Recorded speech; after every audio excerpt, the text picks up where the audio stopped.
Барлықтарыңызға сәлем.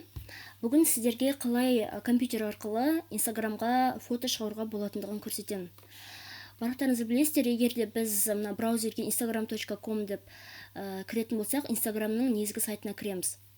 Мінекей осылай ашылады сіздерде, иә? Енді бұл жерде байқап қарасаңыздар, ешқай жерде добавить фото деген кнопка жоқ. Енді қайтеміз. Ол үшін сізге қосымша программаларын орнатудың ешқандай қажеті жоқ. Ол бірінші сіздің компьютеріңіздің памятін алып қалады, екіншіден мегабайттарыңыз кетеді, вирус болуы мүмкін деген сияқты көптеген проблемалар бар, иә. Ал компьютерде, мысалға, сіздің көп фотоларыңыз компьютерде бар болуы мүмкін, сіз оны телефонға бір лақтырып, одан кейін телефонға салып жүргіңіз келмейді. Енді шешімі қандай? Ол үшін сіздер мышканың оң жақ шетін басасыздар. Сол жерде исследовать элемент деген жазудың үстін басу керек. Сіздерде осылай ашылады. Мына қиын кодтардың барлығын сіз өзгертемін деп қиналамаңыз, ойламаңыз. Ең бастысы сізге мына телефонның значогының үстін бассаңыз жеткілікті. Осылай шығады. Енді мына жоғары жақта қарасаңыздар, телефонды таңдауға мүмкіндік бар. Мына жерде мысалға сіз Galaxy S5 деп таңдасаңыз болады, немесе iPhone 10 деп таңдасаңыз болады, өзіңіз білесіз.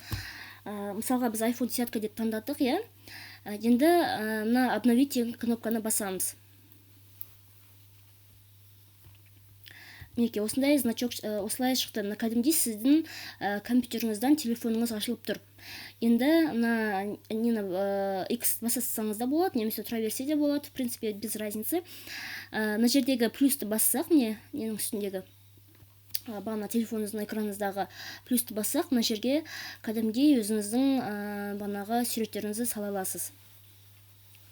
Мінекей, далее деп басамыз. Мына жерге керекті запистерін жасаңыз болады, мысалға вешалка, хэштегтер жасаңыз болады, геолокацияны белгілесеңіз болады.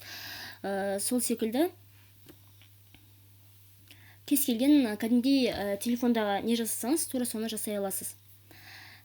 Мінекей, мынау бағанағы X баспай тұрған кездегі, енді X-ті басып тастасам, не былай болып шығып тұрады. Міне ең астында тұр, иә? Қорқпаңыз, ең астында тұр. Мына жерде адамның үстін бассаңыз, осы жерге бағанағы салған суретіңіз шығады. Тағы да добавить деп басамыз. Енді келесі суретті басып көрсек болады. Мында крем мыло деген таңдайық.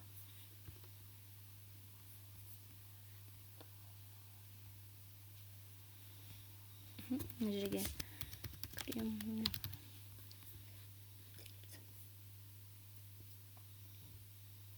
Хэштегтарын бәрін ұмытпай қойып шығасыздар. Мен сіздерге тек қана қазір қалай компьютер арқылы салуға болатындығын ғана көрсетіп отырмын. Мінекей, осылай оп-оңай, ешқандай бағанағы WhatsApp-қа жіберіп, WhatsApp-тан жүктеп деген сияқты заморочкалар қажет емес. Осыны білсеңіз жеткілікті. Сол, достар, барлығы оңай, назарларыңызға рахмет.